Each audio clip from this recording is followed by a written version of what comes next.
These days, tactics are everything in football. A team could have a bunch of nobodies, but with a great manager and a great tactics, those bunch of nobodies could be somebodies. The same could be vice versa. Look at Real Madrid this season. They have all the names in world football. Mbappe, Vini, Bellingham, Tchouameni. They're all the names. But they don't have tactics. All they run through is power of friendship. So today I'm going to be explaining every single type of football tactic. Tiki-taka football, counter-attacking football, park the bus football, aka known as ISIS football. Today I'll be explaining all those tactics for all you casuals. So let's start off with the most popular tactic in world football, tiki-taka football. Teams that use this tactic in Big 2025 is PSG, Manchester City, and Chelsea to an extent. But what is tiki-taka for all you casuals watching this video? It's football built on short passing and movement, working the ball through different channels and maintaining possession. It's basically killing a team by 4 million passes in a span of 3 seconds. Now the word tiki-taka translates to light, quick steps, which accurately describes the one-touch football within the tactics framework. This style is mainly associated to the legendary Barcelona team under Pep Guardiola.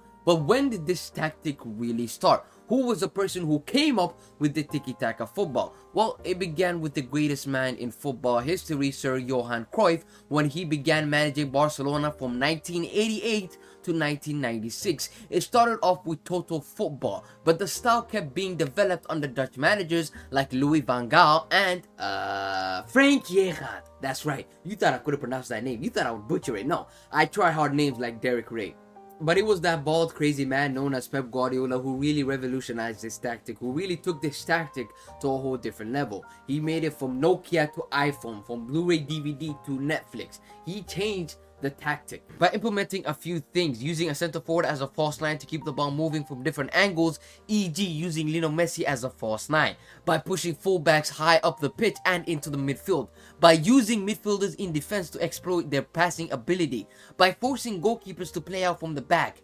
Ladies and gentlemen, Pep Guardiola has made teams in 2025 play out from the back. I'm seeing teams that should never ever play out from the back, e.g. like Southampton, who should just kick the ball forward every chance they get, play out from the back. Now the goal for this tactic is to pass the ball quickly with one-touch football to catch the opponent out of position so you can create opening spaces for you to score goals. Now, there are pros and cons to every tactic. The pros for tiki-taka football is you will always dictate play. Your team will have most of the possession. Your best players will always have the ball in their feet. The cons for tiki-taka football is it's boring. You rather watch paint dry. It's boring at times. Watching Chelsea this season try to play tiki-taka football has to be the most boring football I have ever watched in a while. I don't know how many times I avoided watching Manchester City in the past because of tiki-taka football. It is so lethargic, it is so predictable, it is so in your face. I don't know. Some people like it, some people don't. For me personally, I avoid tiki-taka football. I despise tiki-taka football. Now let's move on to the next tactic, the Gegenpress. You see what I said? I got a German accent. The Gegenpress. The term Gegenpress literally means counter-pressing in German. Now, for all you guys that didn't know, I actually speak German. You know, I'm not trying to flex and all, but Guten Tag. At its core, it's about winning the ball back immediately after losing it, preferably high up the pitch. Teams that spam the hell out of this tactic right now is Barcelona, who play a high line higher than Sadio Mane's hairline. I'm sorry, Sadio. I don't know why I got you, but you are Saudi. You making your money. There was no need for me to throw shade at you like that, bro. I'm sorry, Sadio. I'm honestly sorry. Now, the man who came up with this heavy metal football madness is Ralf Rangnick. Yes, the same Ralf Rangnick who was managing Manchester United. Leave it to Manchester United to turn everything gold into shit. Just leave it to them.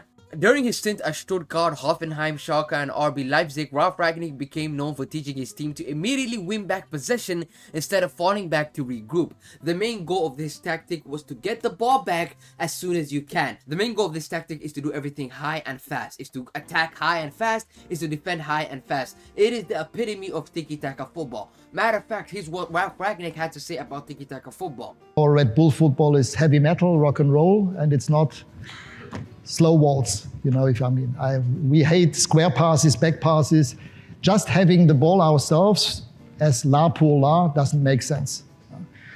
Ralf Rangnick is a great manager that has a bunch of German disciples running around managing world football right now, but he did not utilize this tactic to the highest degree. The person that really utilized this tactics to the highest degree is Jurgen Klopp. But before I talk about all the success Jurgen Klopp has had with Gegenpress football, first of all, can I just say, I feel sorry for Jurgen Klopp. I feel sorry for this man because this man has been dogging it out in the Premier League for years. This man has become exhausted because look at the points he had without winning the league. And the second this man says, I'm done with football, the second this man retires from football management, his team goes on to win with 82 points.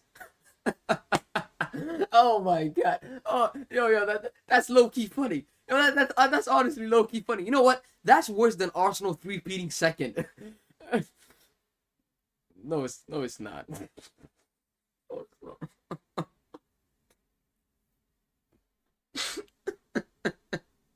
Jurgen Klopp's success with the Gegenpress came with Borussia Dortmund when he broke Bayern Munich's stranglehold of the Bundesliga with titles in 2010 and 2011, and also with Liverpool when he bagged the Champions League, a Premier League, and a bunch of other trophies, all while Gegenpressing teams to death. Now, there are pros and cons for Gegenpress football. One of the pros is it is the most entertaining thing on earth to watch. Watching Prime Liverpool was the most fun thing on earth. It is end-to-end, it is fast, it isn't lethargic like tiki-taka football, it isn't slow-paced, it isn't positional, no. It's heavy metal football, it's goals galore, it is fun as hell to watch. Now, because it's heavy metal football, because it's fast-paced, one of the cons is your players have to be fit as hell. Liverpool would always fall off at the end of the season because their players couldn't handle the intensity. They couldn't handle the Gegenpress football. Their players would literally die on the pitch. Except for that one season where they were rumored to be using, The next tactic we need to talk about is counter-attacking football. Now, disclaimer, this isn't ISIS football. We're going to talk about that one later. That's next up. But for now, let's talk about counter-attacking football. Now, the masters of counter-attacking football is Jose Mourinho and Sir Alex Ferguson, but also someone snuck onto this list, and that person is Prime Lockdown Ole Gunnar Solskjaer. I know I'm going to get cooked in the comment section for this one, but low-key, Lockdown Manchester United counter-attacking, that had me shaking. Like, I was scared. That had my spine tingling. Like, low-key, Martial, Rashford, and Bruno Fernandes locked out. Woo-wee! Gonna do. That's what counter-attacking football is. Now, what is the difference between counter-attacking football and Gegenpress football? You might be thinking right now. You see, Gegenpress football is constantly pressing. Just constant pressing, even if you lose the ball. While counter-attacking football is defensively you're more solid. You sit back and wait for the attacking team to mess up their attack and you pounce on them before they can even think about what the hell they're gonna do. And the best team I've seen use the counter-attacking tactic the best is Jose Mourinho's Real Madrid. They had the pace, they had the power, they had the defense to do the counter-attacking football. Now, the king of this tactic is obviously Jose Mourinho. From Porto to Inter Milan to Chelsea to Real Madrid. This man has mastered the art of counter-attacking. He has mastered the art of defend first, punish later. And the pros for the counter-attacking football is high-flying, high-thrilling football. I ain't gonna lie. There is nothing more exciting. There is nothing more fun seeing your team defend 1 second and the other second score a magnificent counter-attacking goal. The cause for counter-attacking football is you need fast players. If you don't have fast players, this counter-attacking football ain't for you. Imagine if 2019 Barca, a front line of Suarez, Messi, and Coutinho played at counter-attacking football. That would be the worst football to ever be watched by a human being. That would be torture level. So, for the counter-attacking football, you need fast players. The second con is it is not a sustainable tactic. Against the big teams, it is sustainable. In a big match, it is sustainable. But against a low block or a team you're supposed to beat, it is not a sustainable tactic. That's why Ole Gunnar Solskjaer's Manchester United against Manchester City, they used to turn up. They used to turn up because they would counter-attack Manchester City. But when it's against Watford, when it's against Burnley, when it's against Brentford, these guys do not know how to counter-attack that small team. So this tactic is only good against big game scenarios, not against freaking Southampton. Like, you gonna counter-attack Southampton, you dead ass? The next and last major tactic we need to talk about is park the bus football, aka known as ISIS football, aka known as demonic football, aka known as torture football, aka known as stallion football. The teams that play this demonic brand of football is actually, there's only one team in Big 2025 that still implies this tactic, and that team is Getafe. If you're a Getafe fan, why? Honestly, why? What made you choose that club? If you don't live in Getafe and you're a Getafe fan, why? Because I know there's someone right now that's in Australia that wakes up 4 a.m. in the morning just to watch Getafe. Honestly, why? Why would you watch such a disgusting, terrible football? Look at their stats this season. Look at this. This is inhumane.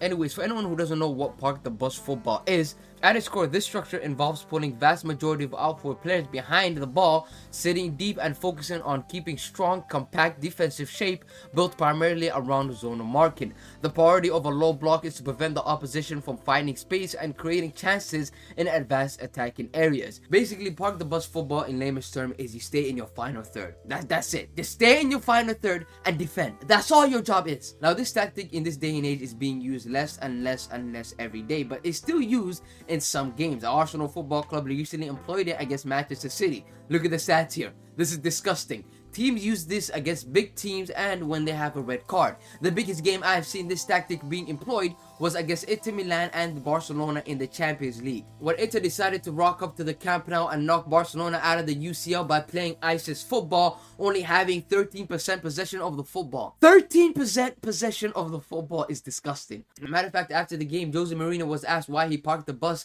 and this was his response. Classic Jose Mourinho right there. Classic Jose. The king of this ISIS football is Jose Mourinho and his queen being Diego Simeone. Now, this tactic isn't so bad. There are pros and cons to this tactic. The pros are, there is no pros for this tactic. Honestly, there is no. The only pro that I have for this tactic is you frustrate the living hell out of the opposition team. That's the only pro. Other than that, it is disgusting torture football. The cons, hold on, there's a whole list full of cons. The cons are you're watching demonic football. The cons are you're having no fun watching football. The cons are if your team employs that tactic, it's the most heart-wrenching thing of all time. You just sit back and wait for that team to decide your fate. That is the worst thing you could do as a football club. Those are the four main tactics that clubs employ nowadays. Now, I'm not saying that a club will go into a game saying that today we're going to play ISIS football. No, that's not the case. Football clubs hybrid between the tactics, meaning, let's use Liverpool as an example. Liverpool in possession this season have been a tiki-taka type of football. They have been slow-paced, passing the ball, coming into the midfield, fullbacks coming into the midfield and everything. But out of possession, there's still that gegenpress. There's still that heavy metal football. So football clubs hybrid between the tactics. Arsenal Football Club do not play ISIS football. They only play ISIS football when they have to play ISIS football. So it's hybrid nowadays. Long gone the days where football clubs will go into a game saying, hey, today we're going to play counter-attacking football. That's not the case no more. Even Pep Guardiola, he counter-presses. He uses gegenpress when his team doesn't have possession. That's the case. Anyways, that's all I got. Please like, subscribe, and whoop, whoop, whoopity whoop.